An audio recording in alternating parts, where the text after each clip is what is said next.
সম্পাদক পুঠিয়া উপজেলা বিএনপি সাবেক সাধারণ সম্পাদক পৌর বিএনপি, সাবেক যুগ্ম সম্পাদক রাজশাহী জেলা বিএনপি, সাবেক মেয়র। ঘটনা হচ্ছে যে 17 বছর 20 বছর দল চালিয়ে লড়াই সংগ্রাম করে আন্দোলন করে জেল জুলুম মামলা হামলা শিকার হয়ে সর্বোচ্চ আন্দোলন করে এই ফ্যাসিস্ট সরকার পালিয়ে যাওয়ার পরে 5ই আগস্ট শেখ হাসিনা পালিয়ে যাওয়ার পর থেকে কিছু হাইব্রিড বিএনপি বের হয়, যারা আন্দোলনের সংগ্রামে ছিল না, তারা 5 তারিখের পর থেকে আমার বিরুদ্ধে বিভিন্ন অপপ্রচার শুরু করে। সেই অপপ্রচারগুলো কেমন? যেমন অনলাইন কিছু সাংবাদিক আছে নন রেজিস্ট্রেড, আমি এদের ইয়াতে গিয়ে দেখি যে এদের অনলাইন যে টিভিটা আছে সেটাও রেজিস্ট্রেশন নাই। কুমিল্লা কিসের পার্ট যেন আছে, সেখানে একটা দেখলাম যারা নিউজ করছে, এগুলা যারা তারা অনলাইন সাংবাদিক, তারা আজে বাজে উচ্চারণ হচ্ছে, মিথ্যা অপপ্রচার আমার মধ্যে ব্যাপক পরিমাণ। যারা মিথ্যা অপপ্রচার করেছে এই অনলাইন সাংবাদিকেরা, তাদের পরিচয় হচ্ছে তারা আমি 5 তারিখের আগে যে বিস্ফোরক মামলা ছিল আমার নামে, সেই মামলার সাক্ষী থাকছে। তারা ওই সাংবাদিকগুলো হচ্ছে আমার নামে আমার মামলার সাক্ষী, যে সময় আমি উপজেলা বিএনপি সাধারণ সম্পাদক রানিং, সেই সময় তারা আমার নামে যে মামলা হয়েছে বিস্ফোরক মামলা 1908 সালের বিশেষ ক্ষমতা আইনে, সেই মামলার সাক্ষী সাংবাদিকেরা। তারা তো আওয়ামী লীগ, এই সময় তারা অপপ্রচার আমার বিরুদ্ধে করছে। কেনই অপপ্রচার করছে? আমি তারেক রহমানের নির্দেশে, কেন্দ্রীয় নির্দেশে আন্দোলন করেছি, সংগ্রাম করেছি দলকে প্রতিষ্ঠিত করার জন্য, এই ফ্যাসিস্ট সরকারের বিদায়ের জন্য। এই এত কষ্ট করে 20 বছর কষ্ট করে আসার পরেই এই নন রেজিস্ট্রেশন আন্ডার ম্যাট্রিক এই ধরনের সাংবাদিকেরা যদি অপপ্রচার করে, একটা রক্তচোষা মহল আছে পুঠিয়াতে, এই রক্তচোষা মহল টাকা দিয়ে এটা করাচ্ছে।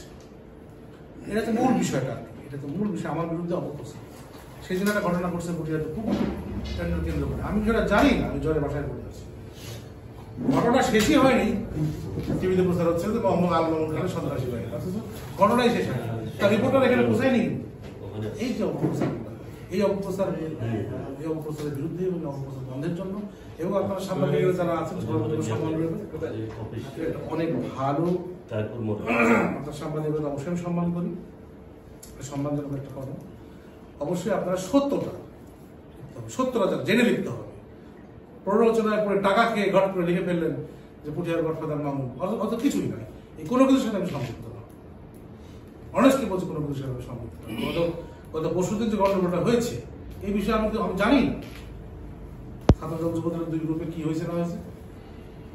এখানে আওয়ামী লীগের সন্ত্রাসী, ভুট্টু ছিল আওয়ামী লীগের সন্ত্রাসী, কে জানে না এটা পুঠিয়া বাচ্চুর ক্যাডার ছিল, তাকে নজরুল সাপোর্ট দিয়ে, শেল্টার দিয়ে ছাত্র যুবদলের ছেলেমেয়েদের মারধর করছে। গতকালকে একজন যুবদলের নেতাকে মারধর করছে ভুট্টু ভাই। এটা হচ্ছে মূল বিষয়, আমার বিরুদ্ধে অপপ্রচার করছে। না, এটা আমি জানি না, এটা আপনারা জেনে নেবেন, এটা আমি বলতে পারবো না। ভুট্টু আওয়ামী লীগের ক্যাডার কে জানেন না? এটা আপনি জানেন না? আপনার বাড়ি পুঠিয়া, আপনি জানেন না? বর্তমান কি ভুট্টোর কোনো পদ পদবি আছে? এটা আমার জানা নাই। আওয়ামী লীগের সময় সে করেনি এমন কোনো কাজ করে। এই ফ্যাসিস্ট সরকারের সময় মাদক সম্রাট নামে পরিচিত।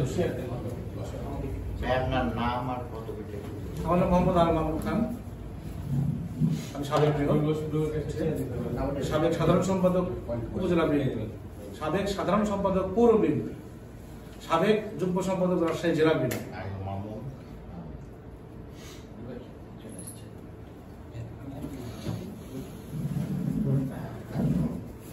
প্রশ্ন করেন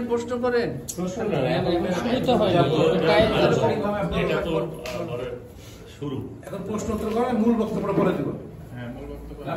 মূল বক্তব্য আমরা লাইভে যাবো পরে